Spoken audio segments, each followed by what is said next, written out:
Olá a todos os alunos do Elencos Atualiza, sejam muito bem-vindos ao nosso boletim informativo deste dia 12 de dezembro de 2025. Olá, pessoal. Nesta semana, parece que os tribunais de contas mandaram um recado bem claro, né?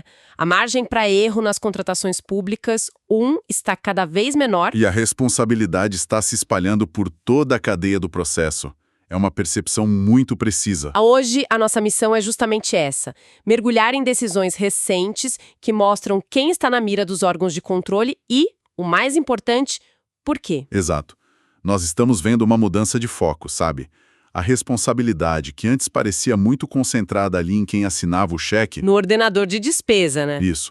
Agora ela alcança quem planeja, quem conduz e até quem dá uma opinião técnica no processo. A ideia é traduzir o que esses julgados significam na prática. Perfeito. E antes da gente entrar nos julgados, temos duas novidades importantes. A primeira é a publicação do decreto que institui a Estratégia Nacional de Contratações Públicas para o Desenvolvimento Sustentável. Certo. Parece só mais um ato normativo, mas o que isso muda no dia a dia? Olha, muda o norte da bússola. O que antes era uma recomendação, uma boa prática, agora vira uma diretriz estratégica nacional. Entendi. Isso significa que critérios de sustentabilidade ambiental, social, de governança, eles deixam de ser um plus, sabe? Um diferencial. Exato, para se tornarem parte integrante do planejamento. O agente público vai ter que se perguntar como essa compra gera menos impacto, como favorece a inclusão. É uma mudança de mentalidade que vai ser cobrada. Deixa de ser uma opção para ser um dever. E falando em novas ferramentas, a outra novidade vem lá de Santa Catarina. Do TCE-SC. Isso. Eles lançaram um guia de boas práticas no uso de inteligência artificial. A IA generativa está em todo lugar, mas qual é o risco prático disso para um agente de contratação hoje? Então, os riscos são vários, e o guia aborda isso muito bem. O maior risco imediato é o que eu chamo de terceirização do raciocínio. Gostei do termo.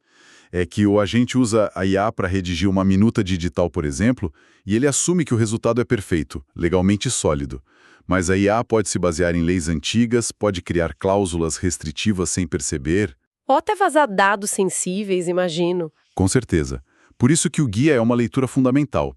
Ele orienta assim: use a tecnologia como uma ferramenta, um assistente, mas nunca como tomador de decisão final. A responsabilidade pela análise crítica, essa continua sendo humana. Perfeito. A tecnologia ajuda, mas o dever de cuidado do agente público não diminui, talvez até aumente.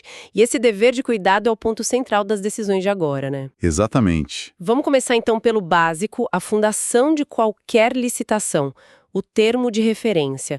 O TCU, no Acórdão 26662-2005, bateu forte nesse ponto. Sim, e a mensagem foi bem direta. O tribunal reforçou que os requisitos da contratação, que estão ali no termo de referência, precisam ter fidelidade às reais características do objeto pretendido. Parece óbvio, né? Parece, mas o caso concreto que eles julgaram mostra como isso se perde fácil.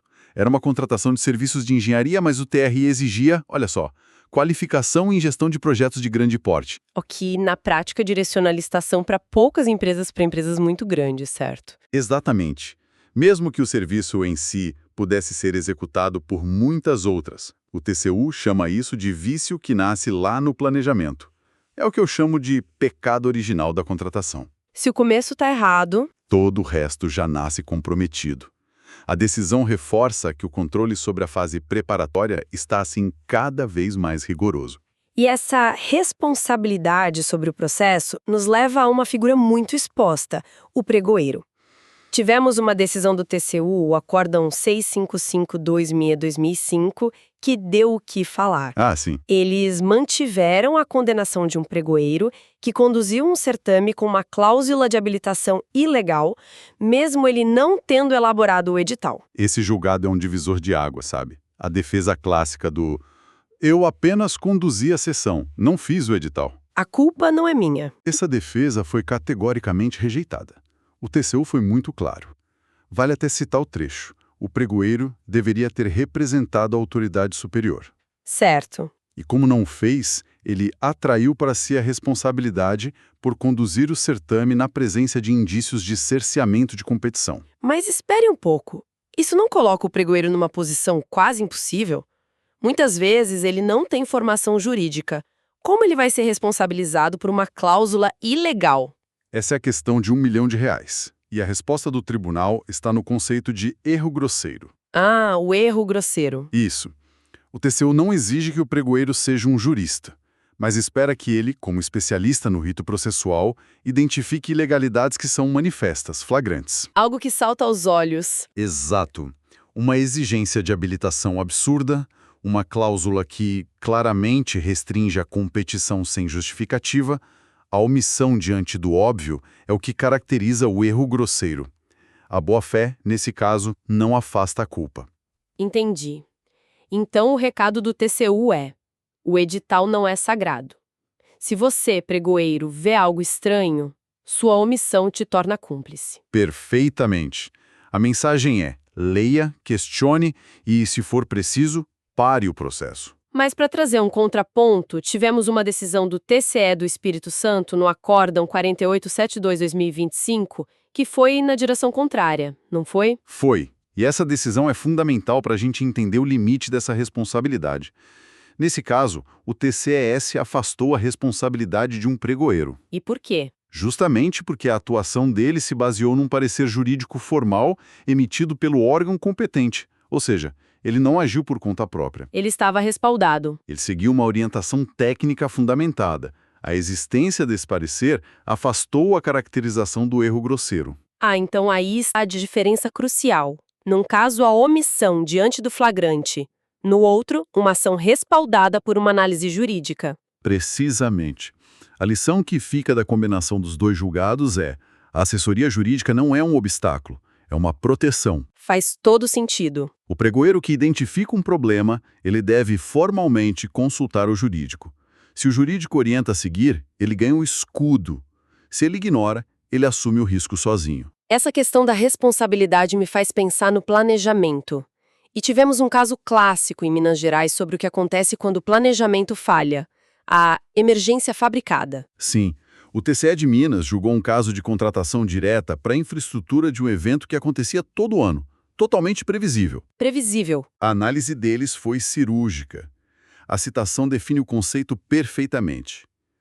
Configura-se emergência fabricada quando a administração, por falta de planejamento e de ação tempestiva, cria a própria situação que invoca para justificar a dispensa. Em outras palavras, a desídia administrativa, como o próprio tribunal chamou, não pode ser desculpa para não licitar. Exato. A emergência para o fato imprevisível, um raio e uma inundação, não para a festa de aniversário da cidade que está no calendário há um ano. O planejamento de eventos recorrentes é uma obrigação. Certo. E falando em gestão, depois que o contrato é assinado, vêm as alterações. E aqui também há muita dúvida. O TCE de Santa Catarina publicou um pré-julgado tentando organizar isso. E essa orientação do TCE-SC é ótima, porque ela é muito pragmática. Ela diz que a necessidade de um termo aditivo não depende da origem do contrato, mas sim da natureza e do impacto da alteração. O que simplifica bastante, né? E como fica a diferença entre o que precisa de um aditivo e o que pode ser só um apostilamento? O pré-julgado esclarece.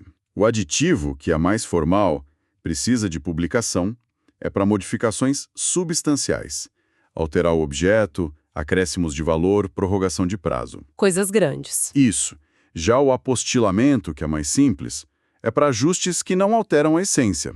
Uma correção de erro material, uma mudança de dotação orçamentária, uma atualização monetária que já estava prevista. Entendi. A análise é sobre a materialidade da mudança. Muito bom. Exige bom senso do gestor. Agora, para fechar nossa análise, vamos ao caso que, para mim, é o mais emblemático. Veio do TCE de Goiás e trata da responsabilização de quem elabora o termo de referência. Esse julgado é um dos mais importantes dos últimos tempos. Ele vai na raiz do problema, sabe? E a responsabilidade chegou em quem exatamente? Chegou num supervisor de sistemas de informação.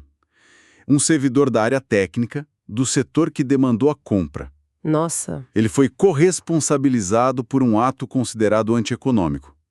Normalmente, essa pessoa se sentiria segura, achando que a responsabilidade final é só de quem autoriza a despesa. É uma mudança de paradigma total. E o que ele fez especificamente para ser responsabilizado? O tribunal foi muito minucioso.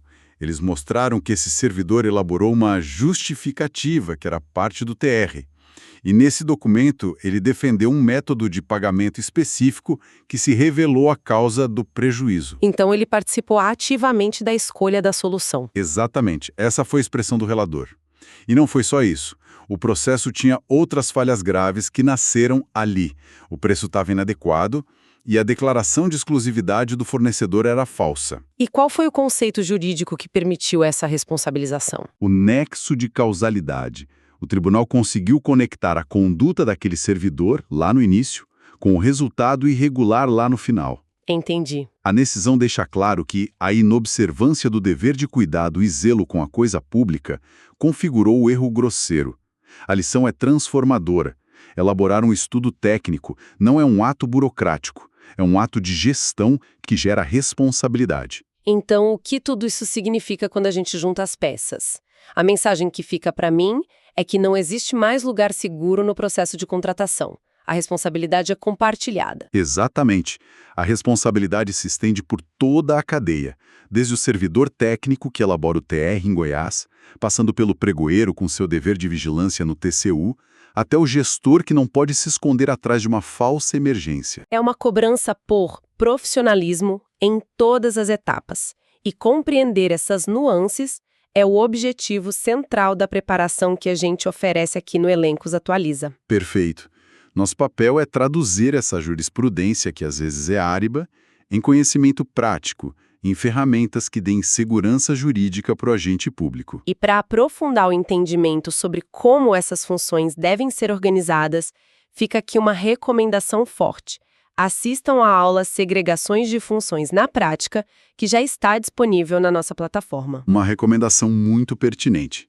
Ela mostra como estruturar as equipes para mitigar justamente esses riscos de responsabilização compartilhada. Entender quem faz o quê e quem é responsável pelo quê é a base. É a base de uma governança sólida. Desejamos a todos bons estudos sobre licitações e contratos públicos.